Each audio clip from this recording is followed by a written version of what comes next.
Our story starts here in the mountains of Michoacan in western Mexico in mid-February. This is Sierra Cinque, and Isabel Ramirez stands among the trees. Her orange outfit matches the monarch butterflies surrounding her. You can tell from her voice that she's a butterfly lover. They are beautiful. It's impossible not to be attracted by monarch butterflies. They provide a feeling of tranquility and peace and wonder. Ramirez is a geographer at the National Autonomous University of Mexico.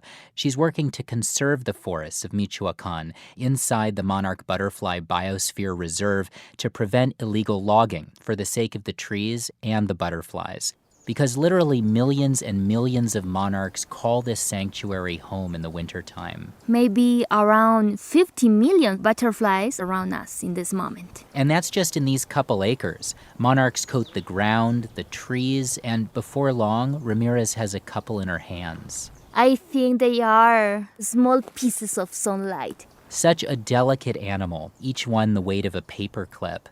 Now, as we approach the end of February, the peaks of Michoacan start warming up, and the butterflies feel it. Sometimes a whole colony will pick up and settle back down together, literally moving from one location on the mountaintop to another. And by the middle of March, it's time for the monarchs to begin one of the most epic journeys in the animal kingdom. Their incredible migration is unparalleled. Karen Oberhauser has studied monarchs for 25 years. She's a biologist at the University of Minnesota.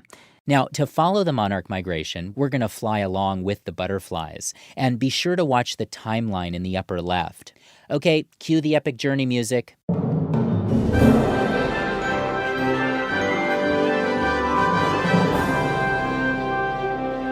The males and the females leave the overwintering colonies and fly north through Mexico. They cross the neovolcanic mountain range and cross the mountains on the east side of Mexico and fly up into southern Texas. The butterflies fan out, covering the southeastern quarter of the U.S., laying eggs as they go. If you imagine monarchs as kind of this wave of insects that are moving northward and eastward, they're looking for specific kinds of habitat along the way. Habitat that must include milkweed. It's the only kind of plant that the caterpillars can eat, as well as other nectar sources for the adults. Now, let's pause for a moment here and consider the monarchs laying their little eggs on the milkweed.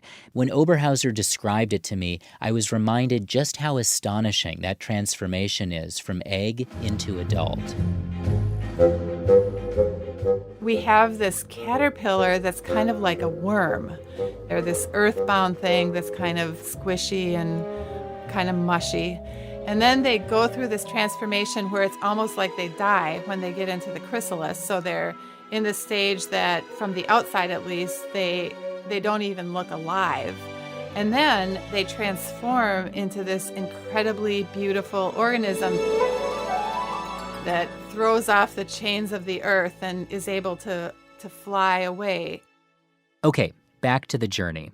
The butterflies from Mexico live no more than a month after leaving their overwintering mountaintops and laying their eggs. And so it's this next generation, born in the southeastern U.S. in what's called their spring range, that pick up the next chapter of the migration, which goes northward into what we call their summer breeding range. So this is everything kind of from a line through the middle of the United States up into southern Canada. The migration is filled with peril.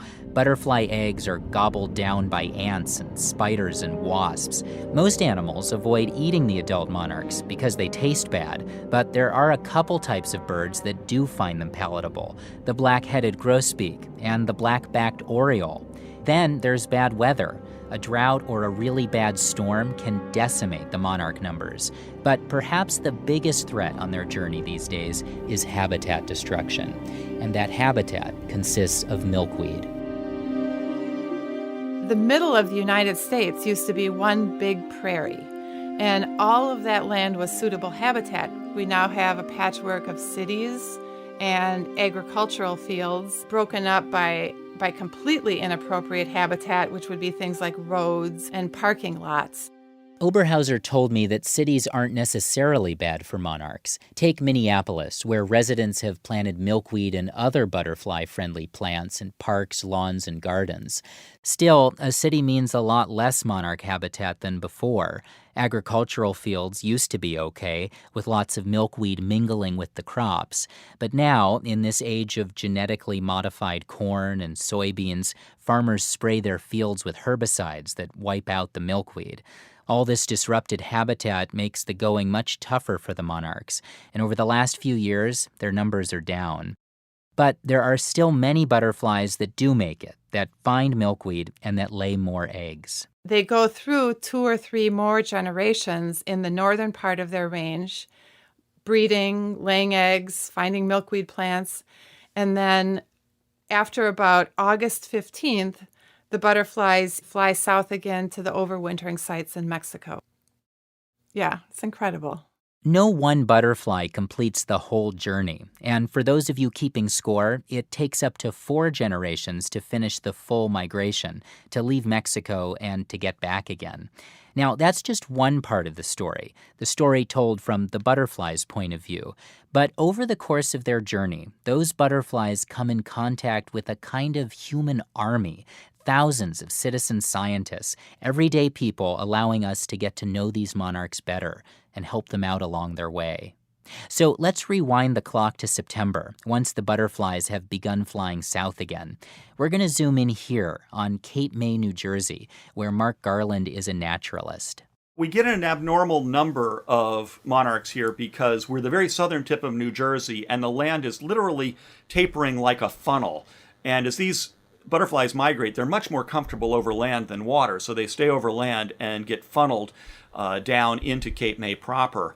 Literally, when there's a lot of monarchs around, they're everywhere. We laugh. Sometimes you feel like you're inside an orange snow globe. But Garland doesn't just watch the monarchs, he tags them. It's part of a citizen science project run out of the University of Kansas called Monarch Watch. The tagging involves small adhesive stickers that are put on the wings of a monarch butterfly. The size of the sticker is about the same as your little fingernail. By the time you catch it, put the sticker on and let it go. It's 30 seconds if you're good, if you've been doing it a long time. That's Garland's wife, Paige Cunningham. She's a naturalist and educator, and she told me that before she lets the butterflies go, she whispers to them. Sometimes I'm just like, have a good journey. Sometimes I wish them good luck. I don't always know what I'm going to say to them until I have them in my hand. I don't know, it's like a secret in a bottle, or a wish, or a hope, or a dream, or something, and then it flies away. Cunningham and Garland recruit a bunch of people, and each year the team dots hundreds of butterfly wings with these tiny sticker tags. On the tag is a unique code of 3 letters and 3 numbers. It's like the Social Security number of the butterfly. And it's this Social Security number here that can be used to track the butterflies along their migration route, where other people catch them and read off the code. Every time a tagged monarch is found somewhere else, you've connected the dots on migration. We found monarchs here in Cape May that have been tagged in New York State and Pennsylvania and other parts of New Jersey. And the butterflies routing through Cape May have been found as far south as Florida and Texas, even Mexico. And there have been a few New Jersey monarchs that the wind's blown out to the Bahamas. Now, some of the butterflies pass through Georgia, where Mary Beth Carey teaches the 5th grade in the town of Sylvester. I want the students to use the butterflies to connect with and go beyond the boundaries of our town. For the last few years, she and her students have been taking Scotch tape, placing it on monarch butterfly abdomens, peeling it off, and sending it to the University of Georgia. That's where a program called Monarch Health counts up the number of external parasites on the butterflies to figure out how healthy they are. Carrie's students love being part of the butterflies' lives. I really like working with insects. We should help them. As the butterflies flutter along, countless people are on the lookout, entering their sighting locations, and some of them recorded themselves to tell us about their encounters, all the way from Brackettville, Texas. Right now, I'm surrounded by trees with beautiful arcing limbs. The butterflies, I can't believe they're still here. I am so excited. To Vermont, where the state butterfly is the monarch. When I was little, my mom would buy me the Grow a Monarch butterfly kit, and we would watch them in our house until they grew up, and then we would set them free. To Wisconsin. Butterflies are beautiful and they are wonderful. To North Carolina. I've been watching monarchs all my life. My wife came up with the theme of monarchs for our wedding. On our custom-made cake topper, the bride and groom chased a monarch hand in hand with the groom holding a butterfly net. You get the idea. Monarch butterfly lovers are everywhere. So let's return to the end of the monarch journey one more time. As the butterflies make their way back towards Mexico, they gather into thicker and thicker ribbons as they fly. By the time they hit Texas, the monarchs stop people in their tracks. They cluster up in these pecan trees like grapes and just are draped everywhere. As you walk down the river trail, they just erupt in these butterfly clouds of orange. My house looks out onto the sunset in Mexico, seeing hundreds of thousands of monarchs almost flowing like a river through the sky. That river flows back into Mexico, winding around the mountaintops to settle down for another winter.